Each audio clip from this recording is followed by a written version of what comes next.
অভিনেত্রী মানেই ছিপছিপে চেহারা, সুন্দরী হতেই হয়, এই প্রবাদ যেন যুগের পর যুগ চলে এসেছে ইন্ডাস্ট্রিতে। কিন্তু কে বলে মোটা হলে অভিনেত্রী হওয়া যায় না?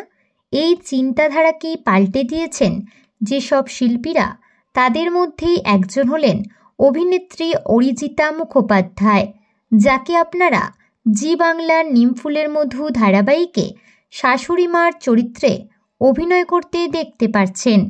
এই মুহূর্তে বাংলার দজ্জাল শাশুড়ি হিসাবে পরিচিতি বাবুর মা কৃষ্ণা। লন্ডনের থিয়েটারের প্রশিক্ষক এই বাঙালি অভিনেত্রীর অভিনয় এতটাই বাস্তবধর্মী যে দর্শকরা চরিত্রের সঙ্গে তার আসল মানুষটাকেই গুলিয়ে ফেলেছেন। বলা যায় কৃষ্ণা নামক চরিত্রটিকে নিজের মধ্যে ধারণ করেছেন অভিনেত্রী। পর্দায় নেগেটিভ চরিত্রে অভিনয় করার জন্য শুনতে হয়েছে বহু কটাক্ষ, এমনকি তাকে রাস্তায় দেখলে লোকজন তেড়ে আসেন। বলাই বাহুল্য, নিমফুলের মধুর জনপ্রিয়তার পিছনে অরিজিতার অবদান অনেক বড়। যেভাবে পর্দায় শাশুড়ির চরিত্রটি ফুটিয়ে তুলেছেন তা সত্যিই প্রশংসনীয়। তাই তো ছোট পর্দার সকলকে হারিয়ে সেরা পার্শ্ব চরিত্রের পুরস্কার পেলেন অরিজিতা।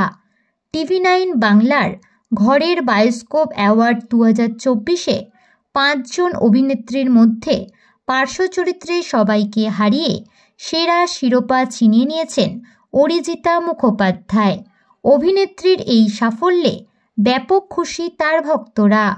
তো বন্ধুরা, বিনোদন জগতের এরকমই নতুন আপডেট পেতে আমাদের চ্যানেল টলিটাউনকে সাবস্ক্রাইব করে পাশে থাকা বেল আইকনে ক্লিক করতে ভুলবেন না।